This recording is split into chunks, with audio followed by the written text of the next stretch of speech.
Hello everyone, wherever in the world you're joining us from, welcome to Huawei Connect 2020 and this ISP session, held exclusively online. Today, following the theme Building a Fully Optical Intelligent Internet, we're going to discuss how to cope with the surge of broadband requirements, accelerate the development of a fully optical internet, build world-class data centers, and drive new business transformation. And we're lucky enough to be joined by key business executives, core partners, and thought leaders in the ICT industry to do just that. To get us started, Deng Jiang, president of Huawei's Global Internet Service Industry Department, is going to outline the big picture for us as he sketches out the industry landscape.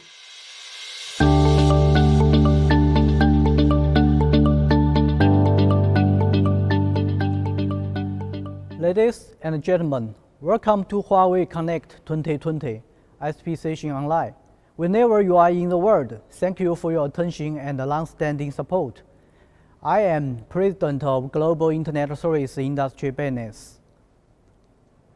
Today, I would like to share with you our experience for the past decades and the thoughts on the future of the Internet service industry. The Internet has already changed the way we work, learn, and live, and it will continue to. Internet service industry play a key role in keeping us socially connected. During the pandemic, it requires the Internet service industry to have a higher mission and responsibility to epidemic prevention and control. Meanwhile, the demand for online education, remote office, and home entertainment has exploded. There are 4.39 billion Internet users and around 10 million apps all over the world in 2019. More and more services and apps are deployed in public cloud. There are 4,422 colocation data centers worldwide to support the cloud and enterprise applications. In addition to rich applications, the last mile access is quite important. Internet exchanges and Internet access provide high-speed and low-latency connections, bringing ultimate user experience. In 2019, the fixed broadband speed reached to 52.9 Mbps, with a compound annual growth rate of 20%. Internet access and exchange service providers, Internet data center service providers, and Internet content service providers are the Internet ecosystem players.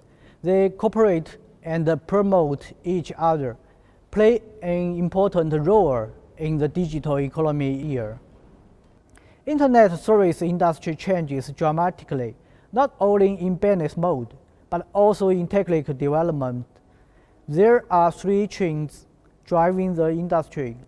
First trend is all optical in Internet access. Just now we talk on online business is booming, such as online education, video conference during the pandemic, even for the applications like 4K, 8K video, AR, VR service. Optical fiber can guarantee the best quality for these more and more high broadband consumption services. And fiber strategy is a global direction in the fixed line areas. So upgrade from the traditional copper network to all optical network is an inevitable step for the ISPs. Another trend is about the multi-cloud in data center architectures. More and more enterprises choose to move to cloud, even for managed service cloud, and most of them select the multi-cloud architecture. Why? Public cloud is the future. The efficiency and flexibility will dominate the future IT service part, but in a long term, still there will be lots of applications and data are the core private asset for the enterprises. So the data security will be a key factor to let them to choose the multi-cloud. Then there is a new challenge will appear. How fast to migrate the service to the cloud? MSP, the managed service provider, will help enterprise to solve this problem. Then let's talk about the third trend. Just now we said more and more service now is emerging, and they become diversified, such as online shopping, online gaming, online education, social networking, short video, long video, VR, AR, and so on. More and more OTTs will provide the mixed service and release its ICT platform capability to public. The crossover of the OTTs business is also the trend of the today. And in another, ISPs also leveraged their network strengths and transformed to network operation plus the managed service, such as managed Wi-Fi business or co-location service, and even cloud managed service. Also, because of pandemic and the 4G, 5G development, today the high-resolution video service, short video, long video, video conference, online classroom now is already very popular.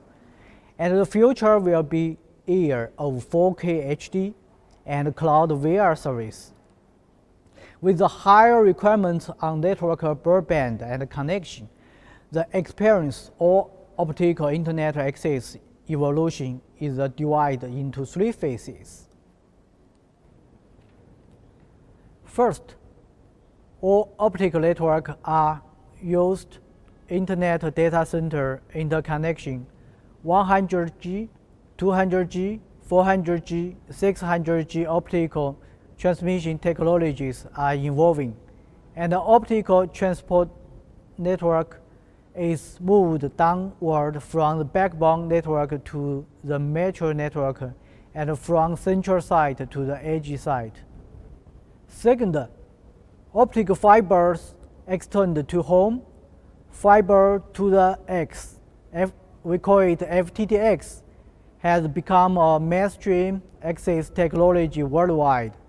Gigabyte broadband is a clear trend. In the future, optical fibers will be deployed in every room, maximizing the quality of the new service applications such as online education, home office, and home entertainment. Finally, optical fibers extend the campus inside.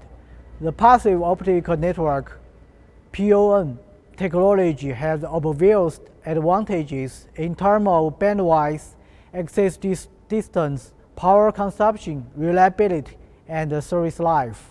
During the campus network construction and reconstruction, passive optical (POL) simplifies the network architecture, reduces the equipment room space, reduces power consumptions, simplifies the construction and cabling, and enhances flexible and scalable service bearing capabilities. Fiber from campus to desk will be a technical choice for the next generation campus network deployment. Another trend is that multi-cloud becomes the choice of majority enterprise. More and more enterprise move to cloud. According to analysis report, 84% of enterprise choose multi-cloud strategy. The other choose single public, single private cloud, or have no plan.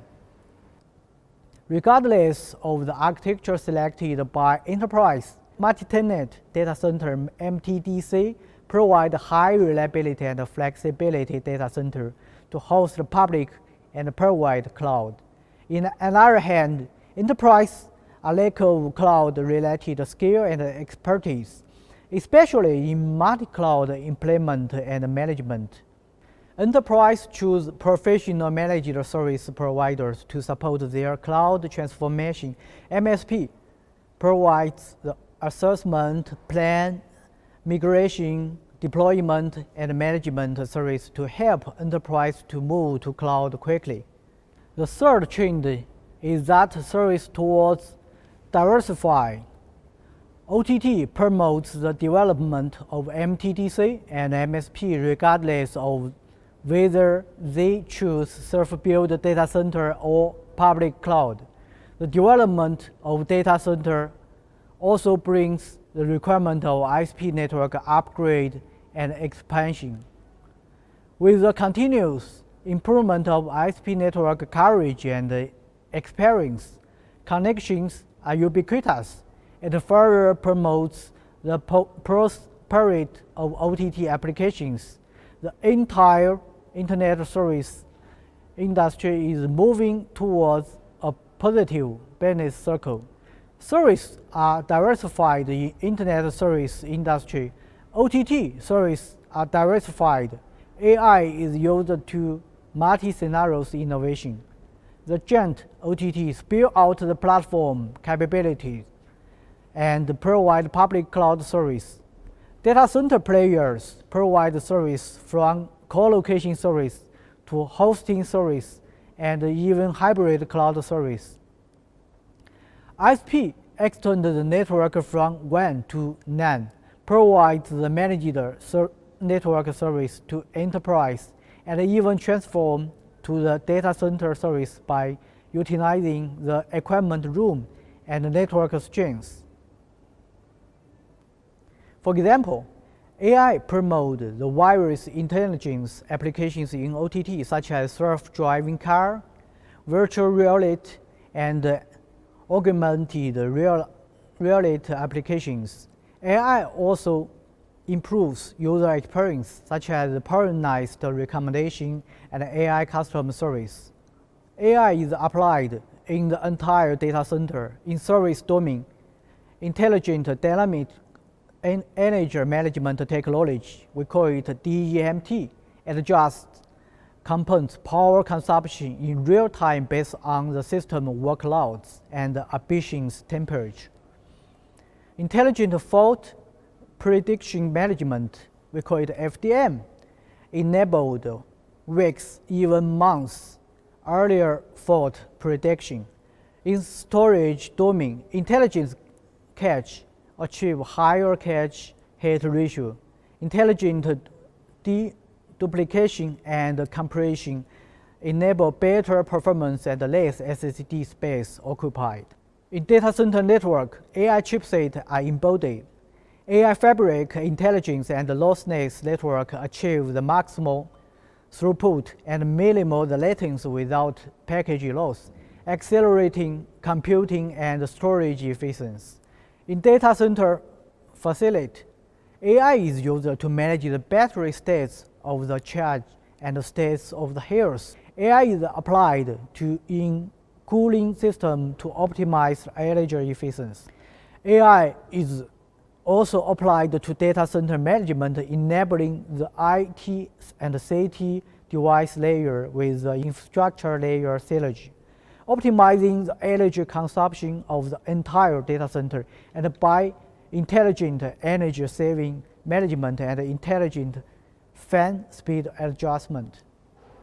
The rapid development of technologies and service brings great challenges to the Internet service industry infrastructure. For ISP, the challenge is that how to guarantee the bandwidth, latency, and better user experience. How OTT can shorten the service time to market, utilize the AI capability and the computing performance. How MTDC and MSP built the data center as soon as possible, and how they can provide a flexible deployment to match the enterprise requirements. How to achieve energy saved and better ROI construction. The Internet service industry is very different from other industries. ICT infrastructure is the most important production system and Internet service industry players. It's safe to say that competitiveness of the ICT infrastructure represents the competitiveness of an ISP's overall production system. In the Internet service industry, Huawei focused on the Internet access and exchange service providers, Internet data center service provides, and Internet content service provides. Huawei is committed to provide fully optical intelligent Internet infrastructure solutions and service to help our customers to achieve the business success. Next, I'd like to introduce Huawei All-Optical Network Solutions, which is a star solutions in the Internet service industry. Huawei ranks number 1 in the global market share of optical transmission and access domain. Synergizing industry-leading optical transmission and access solution, Huawei provides end-to-end all optical network solution featured with ultra broadband, no latency, and ultimate experience. From backbone to metro, from cloud to edge, brings ultimate service experience to every person, home, and organization. Another star solution is one-stop intelligent data center solutions. The overall architecture is shown in the picture from bottom to top. The first player is DC facility, including intelligent power supply, intelligent cooling, and modular DC. The second layer is DC infrastructure, including computing, storage, DC network, DCI network, security, and cloud. Huawei is the only solution provider in the industry who can provide storage, computing, network, data center facility, and cloud platform, and also has the capabilities of unified implement and optimization. And Huawei is also a unique player which research and develop the systems from the chip side of the computing and AI to the computing framework, database, and PaaS platform. The synergy capability will help Huawei to make the better service to our customers. The one-stop intelligent data center has following features: high compatibility, one-stop pre-verification, and one-stop pre-integration; fast deployment, one-stop logistic, order, procurement, and shipment by site; easy operation and maintenance; unified O&M platform for sites and equipment; a unified fault location interference to quickly solve problems. In the past years, we are happy that we have won the trust of more than 1,000 internet service industry customers. Thank you for choosing Huawei. Huawei has supported more than 930 ISPs, 300 light MTDC and MSPs, 270 OTTs custom transformation through continuous technical accumulation, high-quality custom service, and partnerships. Huawei also provides global platform capabilities include local office, trained compliance, global supply capability, global technical support, and global R&D resource to help our customers achieve business development and business continuity. Huawei is committed to build a full optical intelligent internet to help internet service industry customers smoothly upgrade ICT architecture and to thrive. Thank you again to join us today at Huawei Connect 2020 ISP session. Enjoy your time. VR and 4K and 8K video are encouraging the rapid growth of high-quality home broadband networks. Indeed, more and more ISPs are choosing all optical internet access. So what has inspired this shift and what benefits are gained? Let me hand over to Christopher Jans, Technical Vice President and Director of the Optical Systems Competency Center at Huawei's Canada Research Center. And he's going to tell us about the pathway toward an all-optical internet.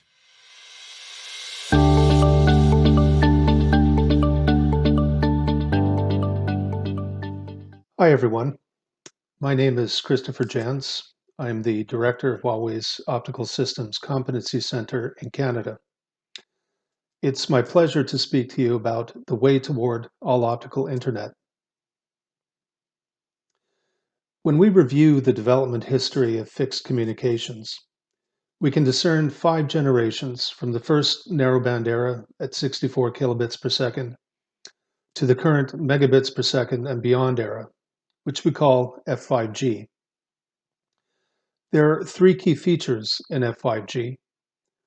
First, ubiquitous coverage of fiber infrastructure will expand service scenarios by more than 10 times, increase the number of connections by more than 100 times, and enable fiber connections between everything. Enhanced fixed broadband. The network bandwidth is improved by more than 10 times with symmetric bandwidth upstream and downstream. This brings a total experience of connection with one click in the cloud era. And guaranteed reliable experience.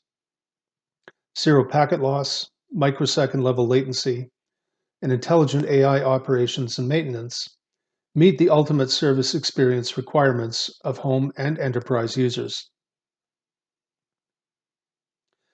We believe that in the next 5 years, optical connection will extend from each home to each room, from each office to each desktop, and even each machine, and will also cover each data center to support the rapid growth of fixed connections. The global optical industry space will also double as a whole, expanding the global optical industry from 30 billion to 60 billion US dollars.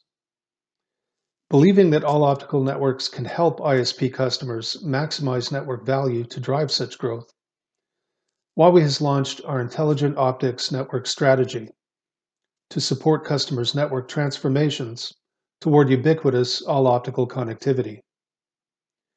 Specifically, we focus on 4 aspects to support a continuous evolution towards the all-optical network. Technology evolution, which ensures continuous technical leadership and supports the best network experience. All-optical architecture to optimize the network architecture for increased overall network capacity and optimized user experiences. Intelligent management improves resource and operations efficiency, enhancing business competitiveness. And new business opportunities to expand business boundaries.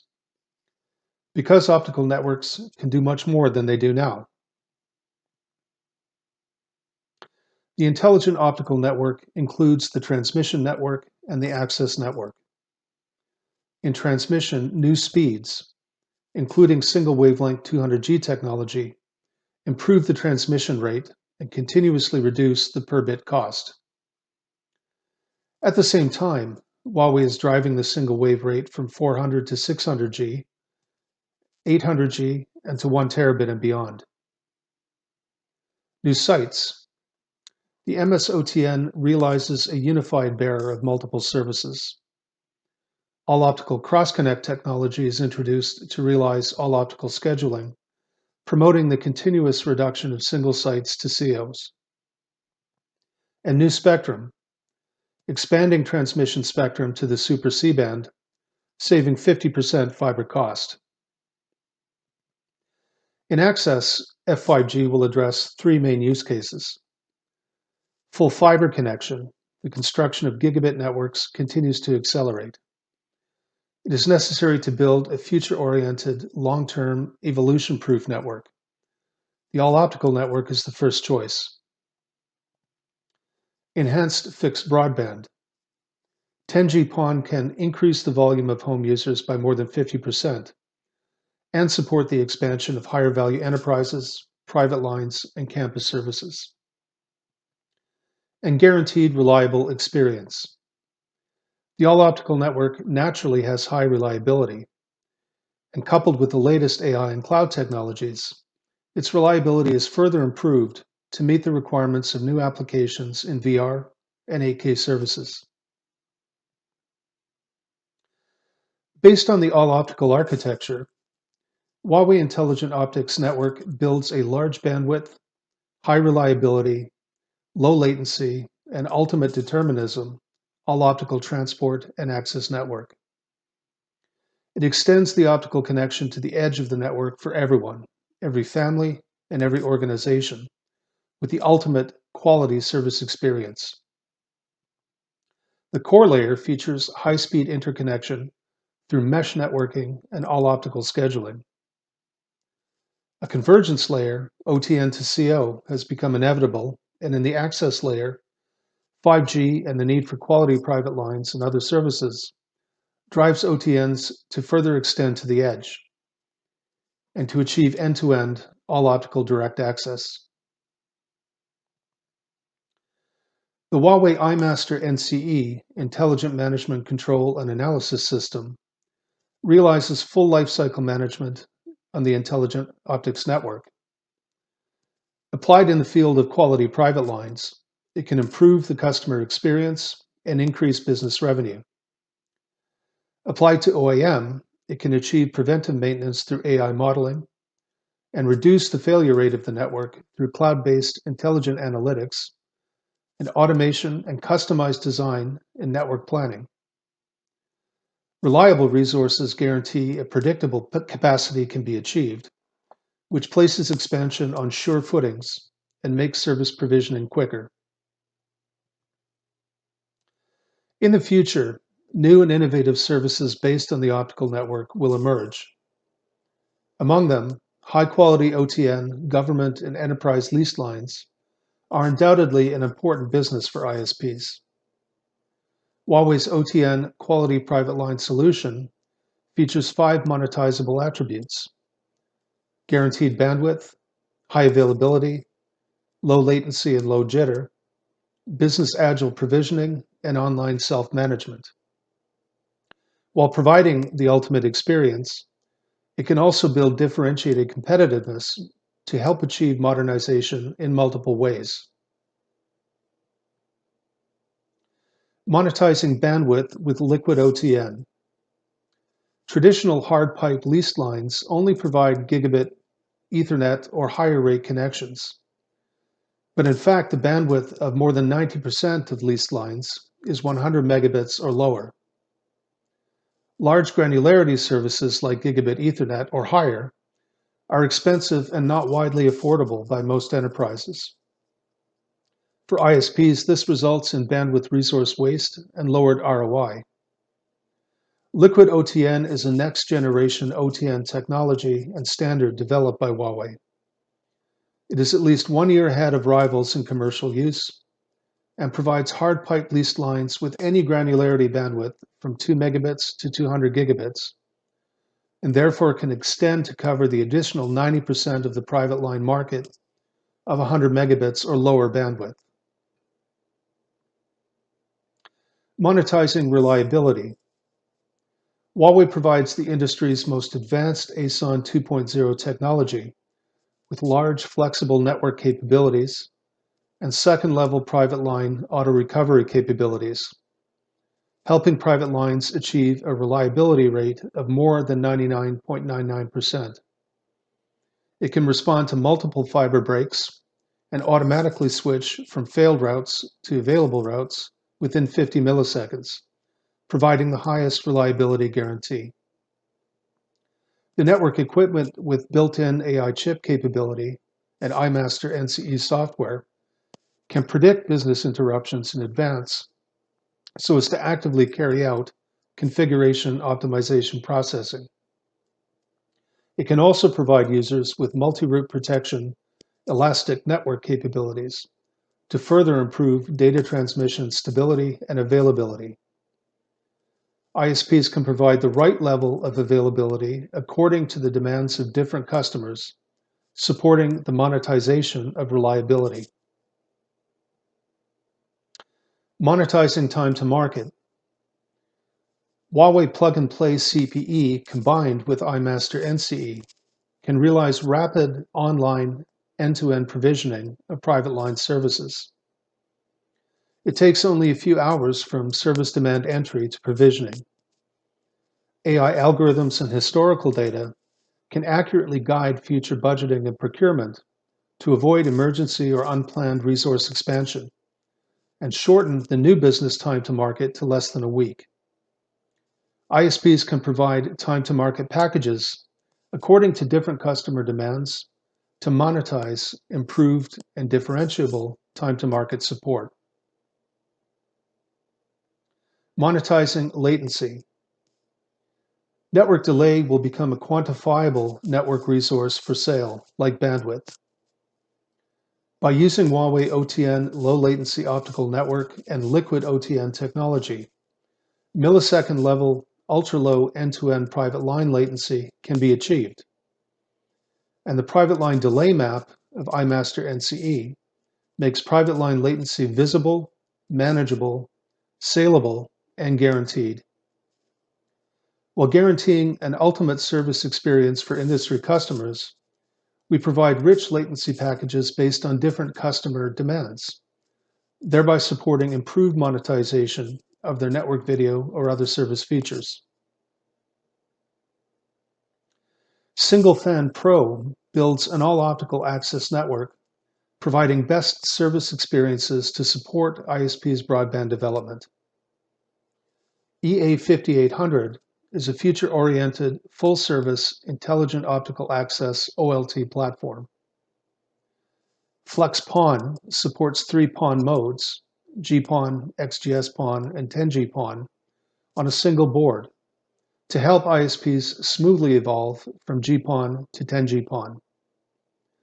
DQ-ODN, a full splicing-free solution, helps to achieve an optimal end-to-end cost of fiber to the home. Premium Wi-Fi reshapes the home and business experience with high-performance gateways and agile OTN distributed networking, providing throughput of 50 megabits per second to 300 megabits per second anywhere in the home or business premise. EAI ONTT supports intelligent recognition of service type and automatic policy-based acceleration, with service type recognition rates better than 99%. FlexPON solves the problem of smooth evolution from GPON to 10G-PON. It supports a variety of different SFP modules, including GPON, XGPON, and XGS-PON. For example, the initial network construction bandwidth requirement may be 100 megabits per second, and we use GPON SFP on the optical modules. After, say, 3 years, the bandwidth requirement becomes greater than 300 megabits per second, and we replace GPON SFPs with 10G-PON SFPs. In addition, the FlexPON board can flexibly support mixed insertion of GPON and 10G-PON optical modules, which will greatly reduce the long-term total CapEx investment and support fast and smooth network migration, especially when combined with the Class D optical module, whose 35 dB optical budget is more than 7 dB above industry peers, achieving transmission distances of up to 40 kilometers. Odn Digitalization. Traditional ODN management relies mostly on paper records and manual input of massive data, which leads to a large number of errors, resulting in faults impacting services and requiring troubleshooting. Huawei's innovative digital ODN solution realizes end-to-end management of ODN resources, day-level installation, and minute-level fault diagnosis, with accurate resource mapping, fast provisioning, and precise fault diagnosis. End-to-end plug-and-play. DQ-ODN simplifies deployment by plug-and-play without any splicing, improving deployment efficiency and reducing total cost. And the uneven splitting pre-connected solution can reduce technical requirements and make distribution with single-core fiber easier. The Huawei DQ-ODN solution covers all scenarios, including aerial, underground, and indoor vertical solutions. Traditional home network solutions have poor Wi-Fi coverage and low data rates due to blocking by walls and multiple rooms and interference from neighboring networks. Huawei developed the industry's first EAI acceleration ONT, providing an ultimate experience on cloud VR games and video services without frame freezing, helping ISPs to implement differentiated value-added services on home broadband to increase revenues. EAI ONT can identify service categories such as games, videos, downloads, and internet access. It can also further identify service subcategories such as shooting games and multiplayer online games. Huawei's Air Intelligence algorithm and Antenna Power Intelligent Adjustment algorithm improve Wi-Fi anti-interference capabilities and provide preferential assurance for high-value services, ensuring Wi-Fi latency as low as 5 milliseconds reducing the end-to-end latency by 50%. In this way, VR videos, live broadcasts, and games can run easily without frame freezing, and services do not interfere with each other. Thank you very much for listening. The transformation of diversified businesses has become a key trend over the last few years. But how can we successfully conduct this transformation and reap the benefits? Let's find out from Violaine Petit, Vice President of Sales and Marketing of Crt Informatique.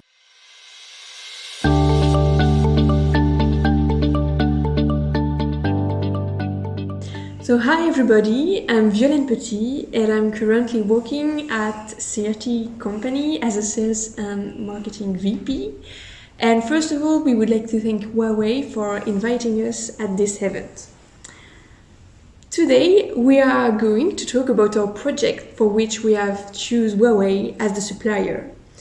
So this nice picture may intrigue you. This picture represents what makes us different. So let me explain. This castle is located near the Loire Valley in Angers. It's 200 miles away from Paris and it's in the west of France. Le Château de la Romannerie was built in 1642 and it was for a long time the residence of French king's doctors. It has received many men who have marked the French history, such as Charles de Gaulle. Classified as an historical monument in 1972, until today it was a place of French gastronomy. So, what is the link with the data center? Why are we talking about an historical castle? So the east wing of the castle that you can see in the picture will host a data center, which is a new activity of Crt Informatique. It's going to support a high level of availability and a high level of service. It will be composed of two rooms. The first one will be a room to generic data, and the second room will be to medical data. In addition, this place will also become Crt offices. But what is the point of building a data center in a castle? So let me tell you. In any new project, Crt must put forward a new concept to differentiate itself in the competition. We did not want to build something in a concrete cube, something normal. We want to be different, and when we are different, we win in the market. We wanted also to put forward a new image of our company by the Association of Digital and French Heritage by financing its restoration. To also invest in a meaningful project for customers, especially our public services customers, which was an important point for us. Also, we wanted to reuse the energy produced by the data center. So these are the main idea, the main thing why we choose this new concept. So Crt is a human-sized company. We were created in 1990, so there is 30 years of existence. We have 2 agencies in France and 25 employees and 6 million revenue. But what are Crt activities? We have different type of activities. The first one is the seamless installation and monitoring activity. We also have a more important activity, which is the Internet Service Provider activity and the network management activities. And now we are adding a new activity, data hosting. So who should attend this data center? It will be a local data center whose targets will be public services like local authorities, education, research, school, universities. Also local businesses. The castle is local, so we want to work with customers of our area. And there is the data center is also for the medical sector, such as hospital, radiologists, laboratories, which are customers who need this kind of service. So now let's talk about our choice. Why Huawei? We chose Huawei because Huawei proposed a turnkey offer with the infrastructure DC, the networks, and the cloud computing. There is also the training and the maintenance services. Huawei services covers the full scope of our needs with a turnkey offer, which is the main point. So on which criteria was the selection made?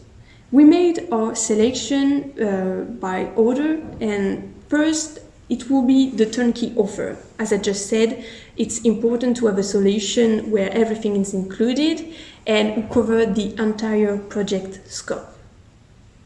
Also, of course, there is the best price-performance ratio, the guarantee of results and resources for Huawei, and the sense of partnership, the sense of listening, which are also important. And to finish, there is also the management of the constraints related to the building listed as an historic monument. The castle is an historic monument, so we can't do whatever we want with the data center inside the castle. Which services will we offer with this data center?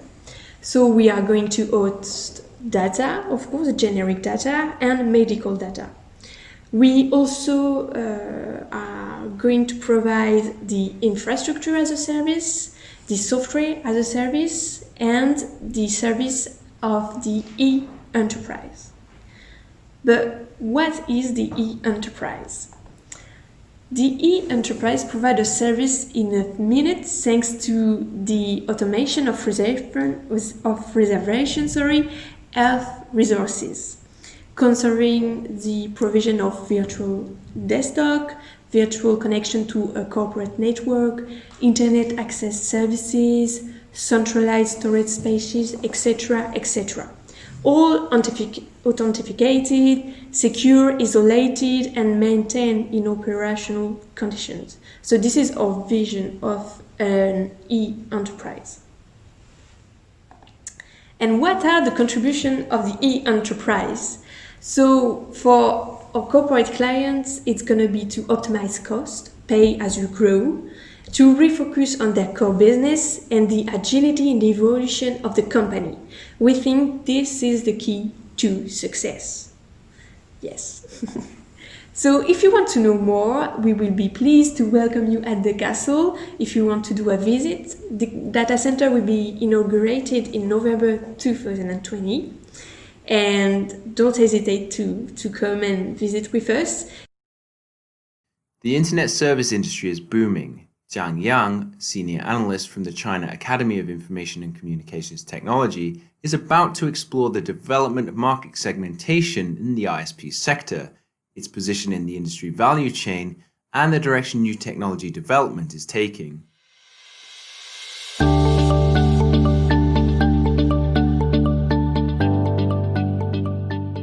Hi everyone, my name is Zhang Yang. It's my honor to introduce this white paper for you. Currently, the global internet service industry is in a rapid development phase. New business types are emerging, and each sector is continually innovating in technologies, contributing to development and convergence of each other.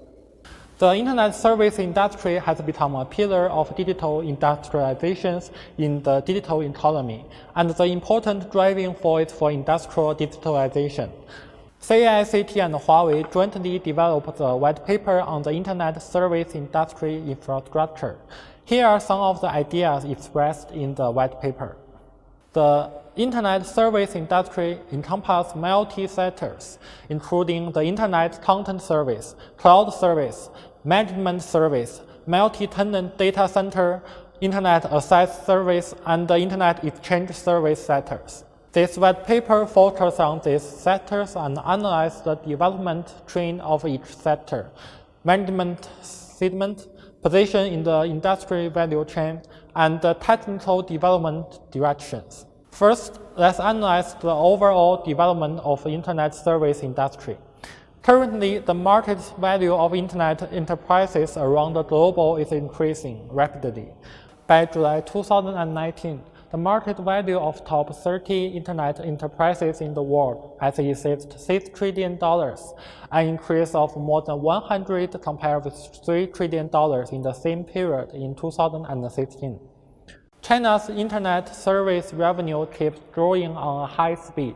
According to the flat report data of Internet and related service industries in 2019, the revenue of Internet and related service enterprises above designed size in China reached 1,206 billion RMB, a year-on-year increase of 21%. Then let's take a look at the relationship between each sector.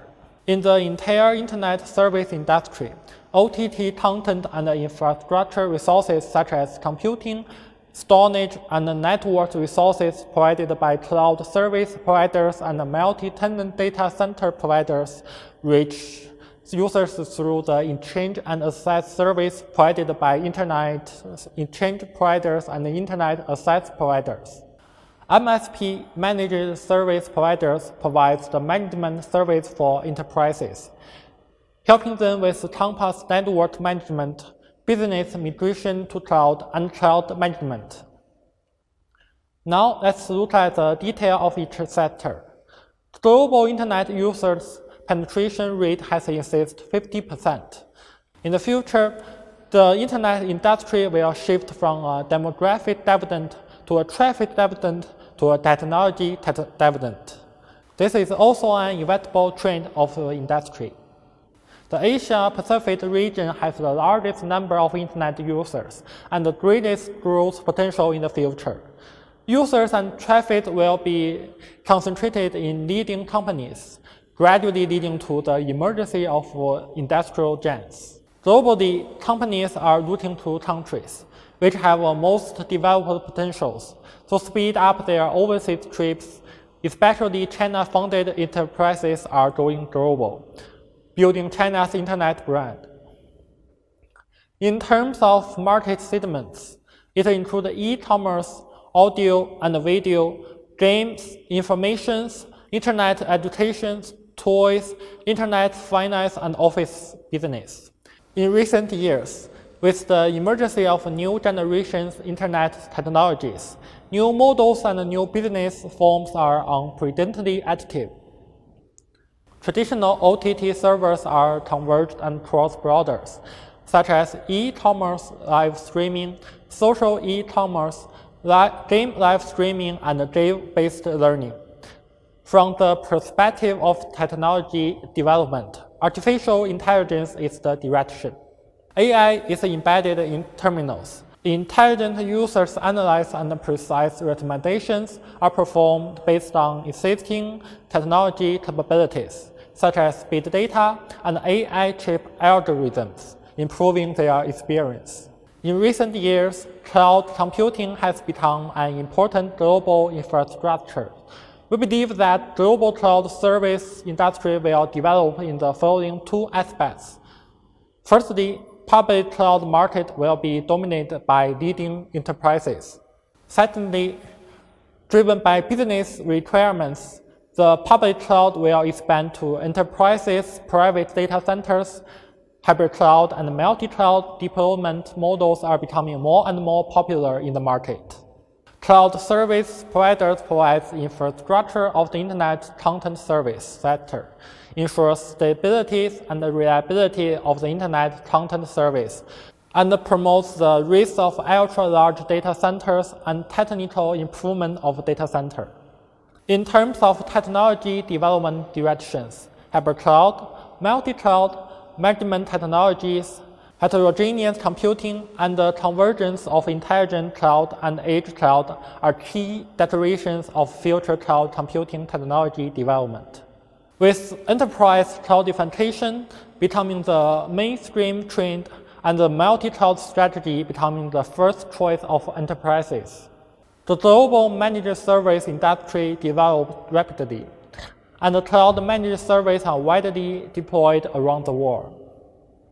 According to Gartner's statistics, enterprises' investment in the cloud management service industry is increasing steadily, from 23,166 million in 2017 to $42,729 million in 2020, with an annual growth rate of about 20%. From the perspective of technology evolution, the multi-cloud management platform has undergone three phases: virtualization delivery, infrastructure delivery, and application-oriented delivery.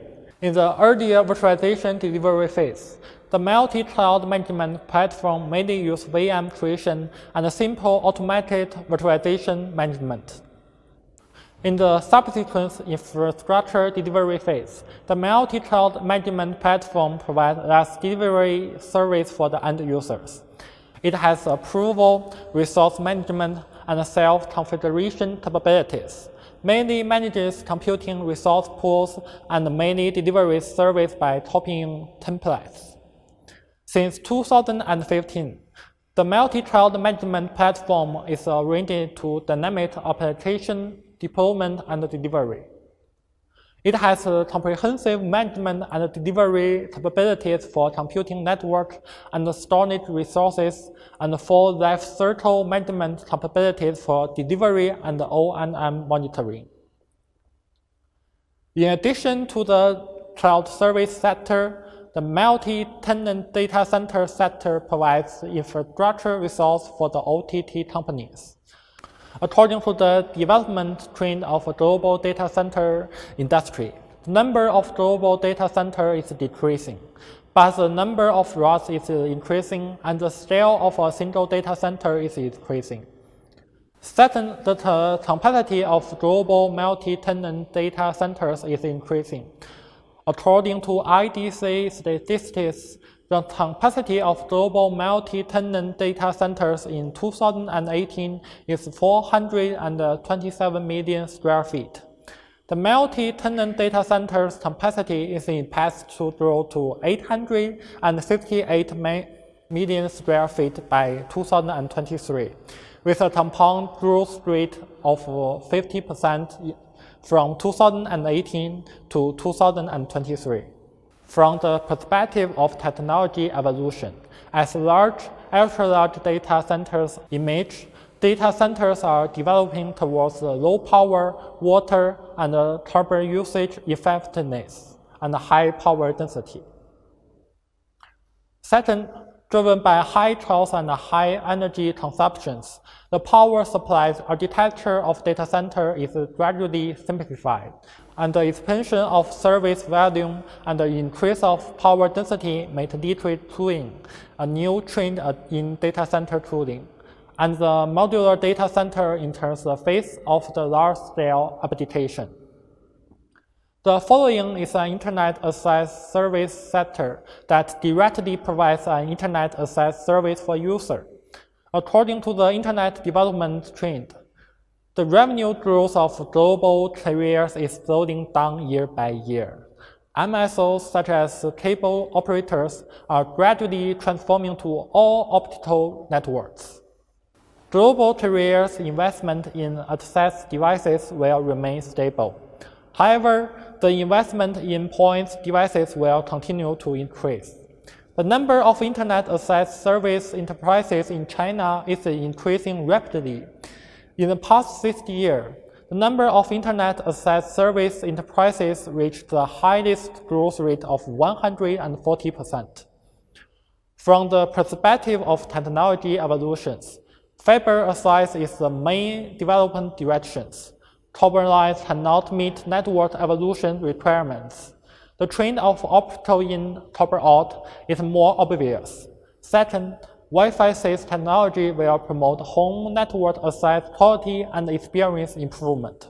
Finally, 5G network slicing as a supplementary solution for wired VPN provides secure and segmented wireless connection for enterprises. 5G fixed wireless access provides high-speed broadband service in places where ROM is difficult to obtain and optical fiber cannot be laid, and become a supplementary means of wired access such as traditional FTTH. After talking about the Internet access sector, the following is the Internet exchange service sector. From the region perspective, Europe is still the largest number of Internet exchange points in the world, and ISP are evenly distributed. In Asia Pacific, ISP are on the rise, but mainly concentrated in developed countries. In terms of technology evolution, ISP will move toward high-density exchange. The Internet Exchange Center needs to provide more 100G ports to cope with the ever-increasing traffic. More high-density 100G, 400G switch data center routers will be deployed and stored on the edge. In addition, DWDM deployment meets the increasing traffic requirements without consuming extra fiber resources. The Internet service industry is booming, and technology innovation in ICT infrastructure inject new monument into it. Connectivity and cloud data centers are the key factors. Better connection, faster computing, and faster response bring better users' experience to customers. Efficient, green, and innovative solutions such as all-optical access, converged barrier, data center interconnection, hybrid cloud, and intelligent data centers will help the Internet service industry achieve service innovations and business success. For more details about solutions, scenario, and feature, please download the technical white paper. These are the points of our white paper. Thank you for listening. Meng Ai Li, Director of the Telecommunication Technology Labs at the China Academy of Information and Communications Technology, and Huawei's Deng Jiang, are about to officially release the technical white paper on infrastructure for the Internet service industry.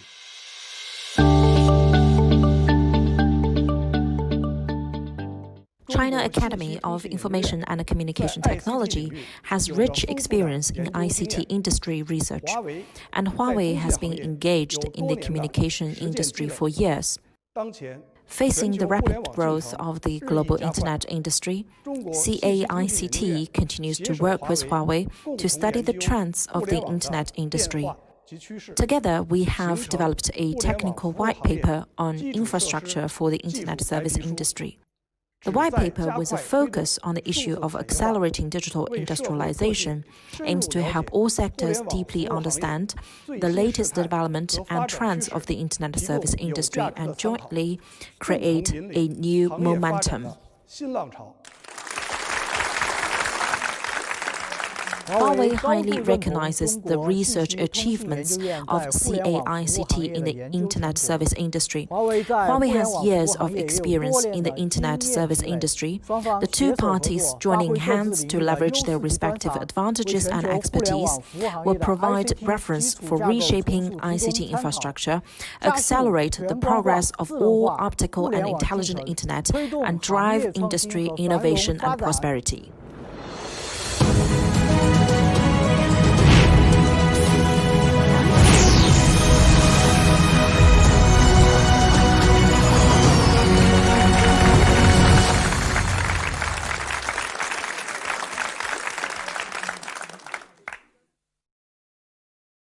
You can download the white paper by scanning the QR code you can see on the screen, or by visiting www.huawei.com/HC2020. Cloudification is propelling a boom in the multi-tenant data center market, but enterprise data center construction involves multiple technical layers, representing a huge and complex challenge for customers. How can we better manage and surmount the challenges that appear along the way? Our panel of guests are about to explore this dense topic, so let's immediately hand over to our moderator, Soma Shakir-Virana, Huawei's Regional Director for Data Center Facility Solutions.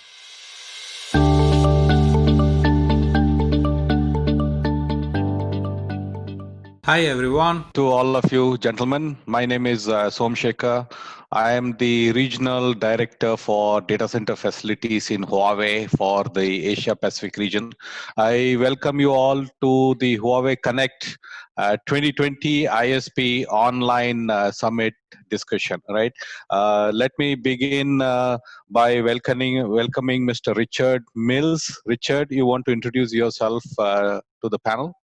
Good morning, my name is Richard Mills and I'm the General Manager of Technical Solutions for Keppel Data Centers. So I'm responsible for the design of the Keppel Data Center systems wherever they are in the world. Good morning or good afternoon, good evening everybody. Good. Let me welcome Mr. Rob from IDC. Mr. Rob. Hi, good afternoon, good day, good morning to all of you. Thank you very much for having me. I'm the Program Vice President for Data Center and Services here at IDC. Pleasure to be here. Thank you, Mr. Rob. Mr. Quick Gwen, you want to introduce yourself and welcome to the session. Thank you. Yes, my name is Kui Nguyen. I'm the Vice President of Global Accounts and Solutions for Colt Data Center Services. I wear a couple of hats as part of that role. I have a sales function targeting mostly the hyperscale customers that we have, as well as overseeing our design and construction team. And then for those of you that aren't familiar with Colt Data Center Services, we operate in 18 different cities, operating about 21 data centers. Yes, yes. Morning, Mr. Sanjay. You want to introduce yourself to the panel? Sure. Good day, everyone. I'm Sanjay. I head the global business development at Huawei for the data center business. And I also am the global CTO, working closely with R&D and platform in the development of new solutions and new tech in our roadmap. So welcome, everyone. Thank you. In the current situation of the pandemic, you know, the data traffic has increased exponentially, right? So is this setting some new trends in the data center in terms of architecture, in terms of construction, planning, operations? How is it affecting the whole industry, data center industry?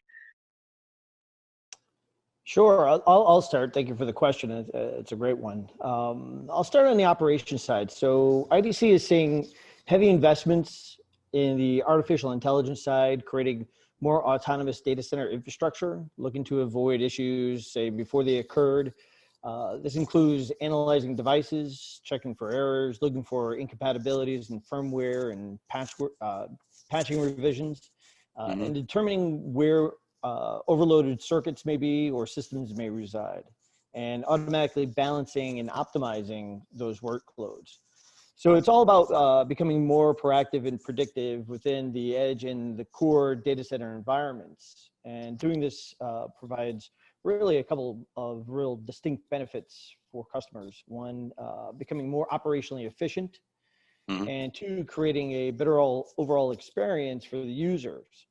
Now, some of this is being done through very products. So you'll see data centers using DSIM products, as well as capabilities by the vendors and the devices themselves and the platforms that they create to kind of create this autonomous environment that allows customers to digitally transform faster, right? So definitely a lot of investment in the AI side of the equation. And AI, not just for proactive predictive measures, but also in the security side, right? Not just the physical, but also for threat detection, right? Security is not only at the core of the data center, but also in the edge side of the equation. You know, the global pandemic really took our environments and kind of strained them a little bit, right? And really kind of showed where the issues reside within environments. So a lot of the business resiliency that customers had prepared for and thought they had a great plan kind of went away a little bit, right? And so now what they're really looking to do is look for partners and capabilities from service providers to be able to assist with that business resiliency again. So it's been very, very interesting. And also on the front of sustainability, so during that whole plan and design phase, sustainability has definitely been at the forefront of a lot of the design efforts that we're seeing today. When we talk about sustainability, we talk about utilizing geothermal, solar capabilities, circular economy. This is where enterprises are definitely looking for their providers to be making investments, right? And a lot of those requirements are creeping into the RFPs that you're seeing going out. That, hey, you have to have a sustainability story. And you're now beginning to see a lot of providers come out with carbon neutrality stories, right? The big players, AWS and the like, you see them coming out with their sustainability stories to become carbon neutral. We're seeing on the power side, it's very interesting. We're seeing that blend between 3 and 5 kilowatt racks, kind of that traditional rack design, but then also designing for GPU based, right? So looking at more of that 20 kilowatt type rack design for those more powerful workloads that need to be positioned in some of the data centers today.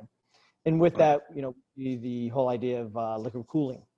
And liquid cooling, in my opinion, I know the gentleman here on the phone, they've been in data centers all their life. I was in data centers all my life.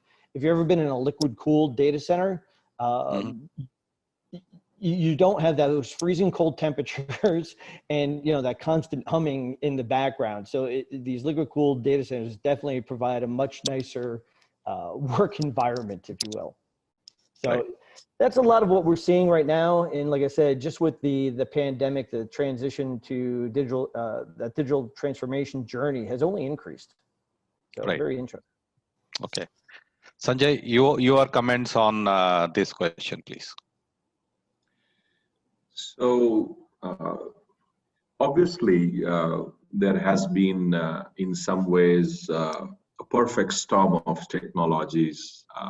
Probably since 2016, 17, we had virtualization that went to cloud. There was a lot of IoT, AI kind of gets in. All of this coupled with faster networks and 5G promise was a perfect storm of being able to bring businesses, experiences online. And to be fair, we've been seeing a tremendous growth in terms of not just the data growth, but data center business as such. And whether you are a hyperscaler or a co-location provider, the growth has been tremendous in the last 3 years, and it has continued. I guess what COVID has done is kind of it's like a booster rocket probably to that trend, because if you are not online, or if you've not been online as a business in the past 6-7 months of the COVID phase, you're not in business. Right. Because irrespective, whether it's groceries to buying what we used to do of Amazon, or working from home, everything is right now through the digital network. So clearly, our guests here who are in the business of handling these back-end data centers are definitely seeing not just the data centers humming, but more clients coming in, and the growth really going north. So that's with regard to the trend. So definitely there's been a very encouraging trend in that case. And a lot of points that Roy made are all coming true. Of course, I believe that the trends depend upon the maturity of the geographical market. So the trends you would see in US, Europe, and also in some of the mature markets of Asia are leading trends, definitely. And then the other markets, especially, rest of Asia, Latin America, Middle East, Africa, kind of follow depending upon where they are on the maturity curve. But clearly what we are seeing is a lot of capital outlays, a lot of budgeting exercises to build more facilities. More and more players are scaling up their facilities. Many of them are upgrading their facilities. I was recently talking to a client where most of his facilities were average between 3 to 5 kilowatt rack. And when one of the hyperscalers walked in, most of his plant capacity kind of got occupied by 1 or 2 data halls, and the rest of the data halls had no more plant capacity. So there are upgrades going on because of the density increase. And Huawei just delivered a 12 megawatt data center where average density is 20 kilowatt per rack, 18 kilowatt per rack. So that again goes towards the kind of workloads that are now coming into the data center. There is a lot of machine learning play that has gained momentum. And so that aspect is clearly seeing a lot of growth. Also, what this has done is, from a sustainable carbon footprint OpEx point of view, has made clients more sensitive to their costs.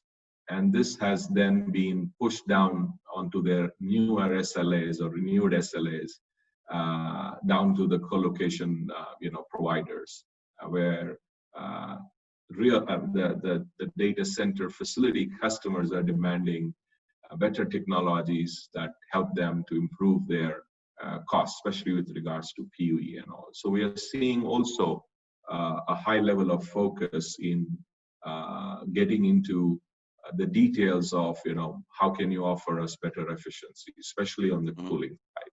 Right.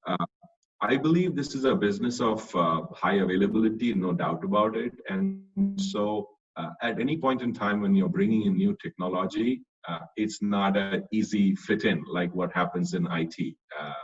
Power and cooling are so much directly linked to the availability that designers always would like to use mature technologies, proven technologies. And so while machine learning and AI is coming into the operational side of the data centers, but I guess both the technology is still new, as well as the markets are looking for a more mature, a more proven play, especially when you're talking about handling operations 24/7, elements of the maintenance and all. So I believe the AI is still, at the window. It is more collecting information, providing insight, but the decision making and all is still, unlike probably on the network side and all, at least on the facility side, is still being driven by, the workforce within the data set. So clearly some very new trends in the data center space. Right. Thank you, Sanjay. Since this topic is very interesting, let me also ask the same question to Mr. Gwen of Colt and Mr. Richard. What are your insights to this situation? How is your data center coping up, and are you changing your architecture, your planning? How is this situation affecting your operations? Yes, I can start. I think from a construction perspective, we have 4 ongoing builds in London, Germany, Tokyo, and Mumbai. So we've been struggling quite a bit with the impact of, differing government regulations around construction activities. And so, we haven't been able to apply a common standard across all sites. We've had to really look to see what the requirements are. But I think one of the things that has highlighted to us is that, we're very dependent on our contractors and subcontractors. And we have a pretty high requirement from our customers from a health and safety perspective. And so some of the standards that we want to apply sometimes contradicts with what the general contractors want to do. And so it's a constant struggle to kind of make them understand that, meeting the program is important, but equally important is the health and safety of our employees as well as their employees. And enforcing that social distancing is something that culturally, something that in some countries is not common for them to meet those type of standards. So that's one impact. And I would say that in general terms, it is slowing down our builds, probably to maybe a 15% variation, I would say, in terms of the program schedule. And we'll have to see how long this situation lasts. I mean, we're planning for this to last for 18 months. It's kind of our working assumption right now. And so in some locations, particularly in India, we're looking at the possibility of creating employee housing to allow the construction workers to be on site as much as possible. In other locations, we have an A team, B team structure where we separate the team so that there's no contagion across the entire site. So construction is heavily impacted. I would say that in terms of other impacts that we've seen is because I deal with the sales side as well. What we see a lot now is two things from the customer side. One is, we've had to get comfortable with selling virtually. And that's means that we've had to kind of reinvent how we do customer tours. As you know, 8% of the deals out there are closed during that customer tour.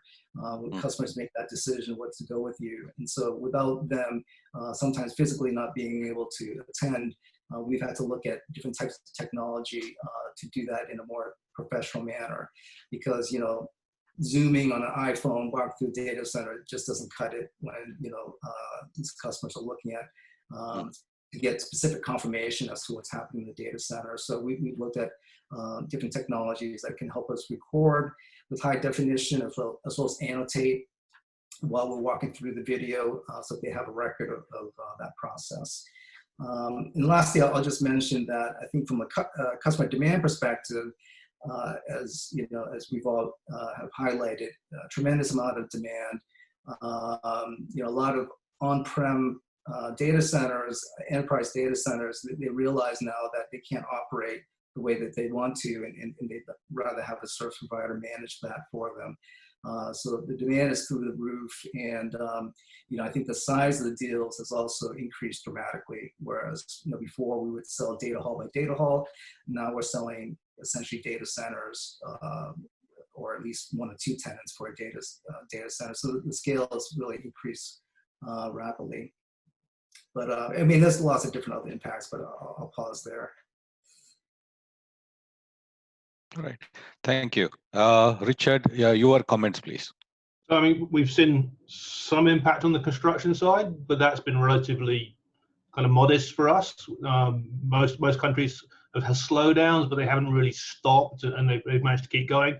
The customer side, that has definitely been something that's been, I think, challenging for the sales team. What I think maybe we've seen is people were initially planning for a relatively brief shutdown. And they kind of were spending some time going back, reviewing plans, and kind of looking ahead a little bit. And what we're now starting to see, I think, maybe is there's an acceptance that this is an ongoing situation, both for us and for the customers. And people are now starting to move into more of a use of this kind of online tools and virtual planning and digital kind of meetings and reviews as this is going to be the way we're going to have to go forward. So it's not a temporary stopgap, and when things clear up, we'll go and we'll do the inspections. When things are better, we'll go out and we'll start going out on site. There's an acceptance now, I think, increasingly that this is probably going to be a fairly long haul. We can't pause the business for this length of time. We need to actually start kind of progressing these projects and moving on with the tools that are available. And a new way of working is becoming the norm, I think, increasingly. Okay. So that's the biggest. Right. So in terms of the efficiency of your data center, in terms of power and cooling, and how do you optimize the construction cost, has it changed even the process of your partner selection also, Mr. Richard? So I think the biggest change that we're seeing is probably something that Sanjay was alluding to, is that the requirements from the customers are starting to diverge. Mm-hmm. So if you're looking at some of the larger customers, their density per rack is increasing, and they are using it, which didn't used to be the case. So people would ask for the density but never use it. What we're increasingly seeing now is people ask for the density and consume that power. Mm-hmm. And then the other thing on that side of things is their tolerance for temperatures in the data center is increasing. So again, the bigger customers, they'll let you pass 28, 30 degrees Celsius. So we don't have that. A freezing cold data center that Roy was talking about, is we don't see it if those customers are in there and if we can design to those customers. The challenge at the moment is that if you're looking at the kind of the enterprise grade customers, they're still on some of those older requirements. And they're less willing to really push the environmental envelope. So you've got, at the moment, you've got this split between the major customers who are taking down large loads, but are very flexible in their environmental conditions, though very demanding possibly in some of their other specifications, and the enterprise customers who are not looking for the same loads, but are looking for much more tightly controlled environmental. And it's driven by efficiencies and costs. Largely, I mean, these people are taking up so much load, so much energy that, you know, even a few percent of energy savings is significant for them. And obviously that allows us to use, you know, outside air cooling in more and more environments. It allows us to run the chillers at a more environmentally sensitive point where we do need to run chillers, like in Singapore or the Middle East. You know, you can't maybe use outside air and indirect cooling in those locations. Even with the increased flexibility, but you can run your chillers at a much more efficient point. And I guess the other thing we're starting to see is more and more requirements from the local governments in terms of things like using waste heat. So we're starting to see that coming in, certainly in some of the European markets. We're starting to see requirements for energy efficiency, for carbon use budgets, and also for using the waste heat coming out of the data centers. So that is a regulatory pressure that we're starting to see in some markets. And then I guess the final thing that I guess something also that Roy brought up was we're starting to see increased challenges in getting power in the first place, and increased interest in where that power is coming from, and whether we can get kind of green energy for the data centers from the customers is increasingly important to the customers, and increasingly something we're being asked to look at and to look into, and to try and support the customers in their journey as they try and manage their portfolios. Okay. Mr. Cui, what are your comments on the same question? Yeah, I think, listen, the cost per kilowatt, there's many factors that's actually starting to increase the cost per kilowatt. You know, we talked about the density of the workloads, but what that ultimately translates to is, you know, you need higher floor loading and more structure to carry the weight. I mean, typically in the past couple of years, we've been building our data centers to 18 kilonewtons of floor loading, but with these new workloads, you know, we're having to design upwards of 30 kilonewtons plus now, and that costs money. You know, labor is increasing across the regions that we're operating in anyhow. COVID-19 is adding additional costs.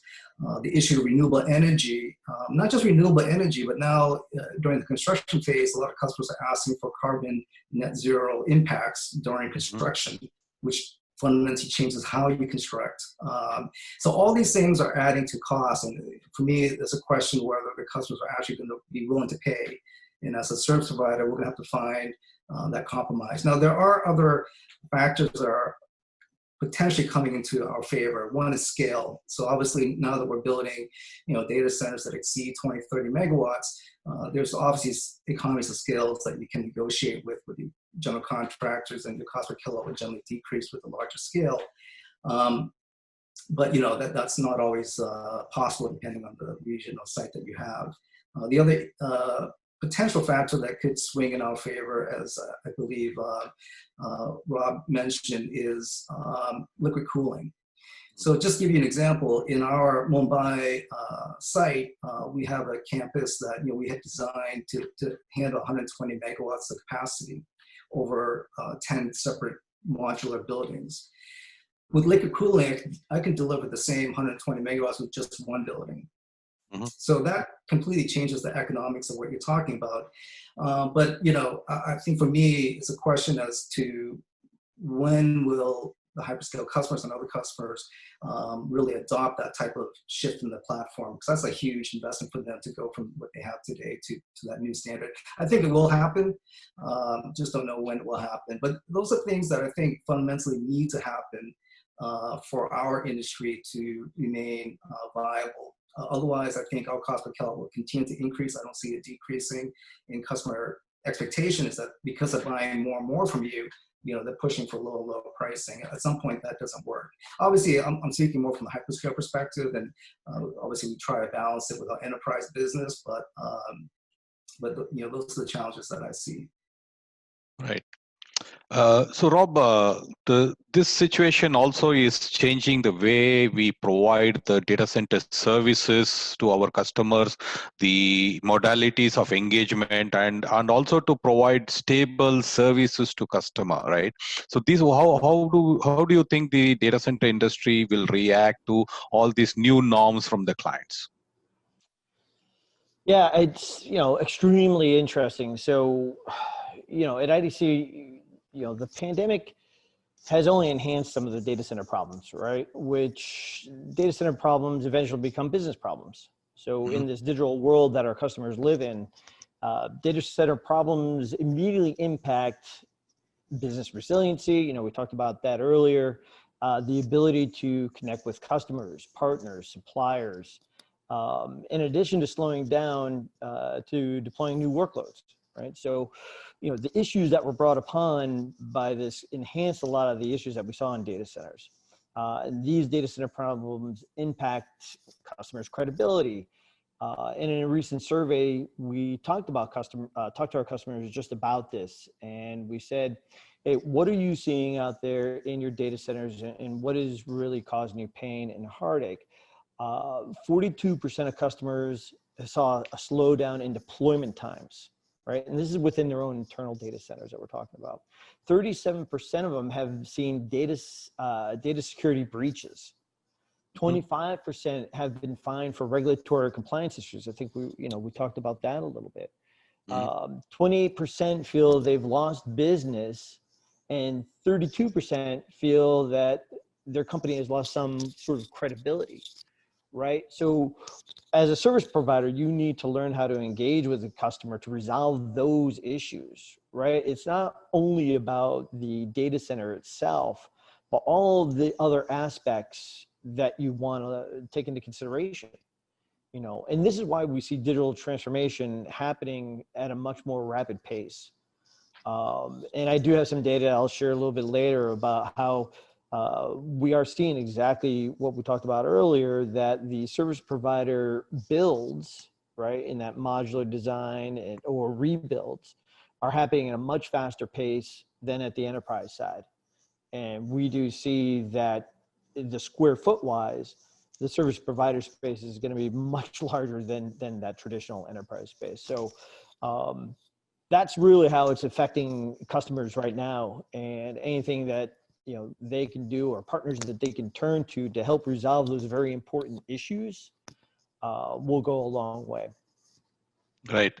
So Sanjay, keeping all these challenges in mind and the way the architecture for the data center planning is changing, the increased demands, and the consumption of the data center also is increasing, how is Huawei able to provide all these changing needs from all the data center players in the market? So clearly based on the inputs and the sharing that we heard from our friends at Colt and Capel, it's very obvious that there is almost from a client side, their client side, there's almost an on-demand kind of business that is at play. The whole idea of moving to IT on tap is where the real end user is basically able to on demand bring in workloads, leave workloads, run basically all his requirements as a service, as a metered service. To handle that, you really need to be very much in sync with the demand. And that's never easy. I mean, we've seen over years of decades of how infrastructure plays roll out. You are either behind the curve or ahead of the curve. When you are behind the curve, you see this aggressive push to build more. And at some point, it takes time to build. You also cannot build at the exact requirement, so you always build more to handle the future expectations. And at some point, you build a bit too much, and now you have excess capacity. And we've learned over the years. We've probably narrowed down the gap, but that challenge remains. On top of it, if you look at the expectations in terms of regulatory expectations in Europe and probably some of the other mature markets, if you look at some of the construction requirements with new workloads of weight, then you couple that with what more can we do in terms of reducing the OpEx, in terms of data center operations. All of this kind of brings many different technologies to play. They may all come together in a single particular opportunity, or they may be, sequentially phased in over time, depending again upon user acceptance and generally the inertia that is out there. So we are definitely seeing a very heightened acceptance. I must use these two words together for prefabricated approach to building data centers. Right. Thank you, Sanjay. My next question I want to open to all of you in terms of the enterprise digital transformation and services innovation. It has become the focus of the industry, and so therefore, how does one accelerate the processes in terms of the data center services domain, and what are the most important aspects of the enterprise digital transformation? So, let me begin by asking comments from Mr. Richard Mills. I think from our side, to pick up some of the things that Sanjay was saying, for us, you talk to any of the vendors and they're offering the kind of the AI ML, often as a tack on at the moment, often vendor by vendor. So you talk to a particular vendor, they'll have offerings for digital transformation, for AI, for ML, but it's vendor by vendor. And the other issue I think is firstly security. So these are tapping back into our critical infrastructure. So managing security, keeping our network secure. And then finally is who owns the data. So a lot, again, you're looking at these and they're in the supplier's computers, the supplier's clouds. So how much can we get out and how much does the vendor get out? So that balance and ownership of the data at the moment for us internally as part of the digital transformation, that is probably an issue with the suppliers and with the products that are available at the moment to us. In terms of customers, I think what we're probably expecting to see is more and more transition to the biggest suppliers. So I think a lot of businesses we've seen have been under pressure with this transfer to home working in the COVID regime. So I think there's probably going to be more and more transition to some of the bigger suppliers. So we would expect to see people that had relatively small internal footprints transitioning to the hyperscalers basically and using their infrastructure. So I think there's probably going to be increased demand as a result of this for the biggest customers. But there's a couple of challenges both for us and for the industry kind of around that transformation. Right. Rob, what are your comments on the enterprise digital transformation? So yeah, Sanjay brought up some great points, especially around the edge, and we're also seeing 5G and 5G initiatives with IoT. Digital transformation stalled just really briefly, right, when COVID kind of hit, and now all of a sudden we see customers going, wow, this is something we really need to accelerate. And it's acceleration not just for enterprise customers, but for the service providers and the colo providers themselves, right? We heard the issues around increasing costs. Well, how do I augment my increasing costs? Where do I make investments? Right. And a lot of that is in the automation side of the equation. Investing in AI and ML, turning to the customers and saying, hey, what do you need out of these data centers? Do you get to the point where each one is really customized for individual customers to be able to say, okay, what do you need, Mr. Customer? Okay, you need 20 megawatt, you need 3 to 5. Okay, what is that blend? right? And how do I become more operationally efficient to augment some of the costs that I'm seeing out there? These technologies, you know, they've been around and they're advancing at a very rapid pace, right? It's a matter of choosing the right ones to be able to help you achieve the goals that you need to get to. You know, my feeling is that you're going to see more OpEx, to Sanjay's point, in or around edge locations. I'm an enterprise. I need somebody to just take care of it in a lights out manner. That's not only at the edge side of the equation, but that's rolling all the way up into the data center. A lot of time when I talk to enterprise customers now, they talk about risk, right? And they want to mitigate their risk. And when they talk about risk, it's not just risk from a security aspect, right? It's risk around, I don't want to have ownership of the asset anymore. I want to take that risk off my plate. I don't want to have the risk of operating the environment. My job is not IT. My job is in moving containers, or my job is a transport company, or I'm a hospitality company. That's my business. You know, do I invest in the IT side of the equation, or do I offload that risk to somebody else? And overwhelmingly, a lot of the conversations I've been having with customers is, yeah, I want to offload that risk to somebody else. So that's really a part of that digital transformation journey, is helping yourself make a decision. Where should I put my IT? How should it look? Yes, I need it to be, and we all know, right? It's got to be fast. It's got to be accessible. It has to be dynamic. It has to be scalable, right? Those are all kind of the givens that we know today.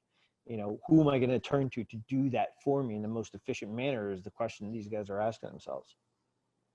Right. Mr. Kui, what are your comments on this question? Listen, I don't have too much more to add than what the guys have mentioned. I will say that, you know, we kind of look at it more from the customer experience perspective. As these customers go through that digital transformation, you know, it sounds sexy, but it's really not. It's just about them essentially catching up with where they need to be in terms of moving traditional platforms to the cloud, or creating hybrid cloud structures. But when you do that, it's a highly complex environment. Obviously, there's companies out there that help with that transition. As a service provider, though, we try to look at it in terms of how to make them the most comfortable and successful, so that when they decide to co-locate in our data center, they have all the tools that they have to be successful. So I kind of view it as being a 5-star hotel. When you get there, you want to be greeted properly. You want to know that if you want to order from the midnight service menu, that someone's going to deliver on time. And so we focus more on that experience to remove those barriers. Obviously, we don't go up further the stack. We allow other integrators and cloud architects deal with the complexities of that. We just want to make sure that that environment is the best environment, where they talk about multi-cloud capabilities, you know, smart remote hands, which I know is not a sexy thing, but extremely important for customers. Even simple things like receiving packages. I couldn't tell you how many customer complaints are around simple things like getting a package delivered to the data center for their racks, or getting their vendors, sub-vendors, or their engineers access to the data center in an easy manner. Those are very simple things, but make the most impact for these customers. Okay. Sanjay, your closing comments on the enterprise digital transformation. No, I think we summarized it very well. It's very clear that digital transformation is never too easy for any enterprise customer. It's actually a pain for the IT. But it's relevant, because at the end of the day, either you are catching up, or you have a strategic play to, you know, get ahead of everyone else. And so that's what drives this whole play, right? Whether you are catching up or going ahead, it's always a financial equation. Return on investment, risk, return on capital employed. So it's always going to be this play, this struggle between how much more returns I'm getting on my books vis-a-vis, you know, how risky it is in terms of, you know, going out there. And this is not an easy choice across almost every enterprise. But one thing is very clear, that what this technology has offered to almost every enterprise is the option. A decade ago, this option did exist. And most of this, I think we are still scratching the surface, because almost whether you look at, although, virtualization is mature, but cloud is still, growing through the multi-cloud environments, handling, setting off, of services from one data center to another, or from one element to another. The work that is going on the network side in terms of latencies, the work that is going on the security side, with quantum compute and all, it will take security to a completely new level, because the ability to secure will be far more higher than ever that it has been over the last many decades. The whole chip processing capability, which brings tremendous real-time experience, again, depending upon the experience and the application that we are looking at. So the promises are huge, right? And that is in some ways reflected by so much capital being injected in across the board. A lot of services that are currently getting hosted in many of the colos across the world may not survive to see the next year or the next 2 years, beyond next 2 years, but a fraction of them will, and they could be the next big blockbuster. So clearly, the air is full of optimism. There is a lot of promise of the technology. There definitely is the expectation to do more with less, and I believe we are all in the right space at the right time. Thank you, Sanjay. I would like to thank all of you for your valuable time for this panel discussion, and wish you a bright future ahead. Thank you. Thank you so much. Thank you. As we draw this ISP session to a close, let me thank you for joining us here at Huawei Connect 2020. If you'd like to rewatch anything you've just seen, please visit www.huawei.com/HC2020. And of course, you're welcome to get in touch with your local Huawei representatives to learn more. Thank you and goodbye.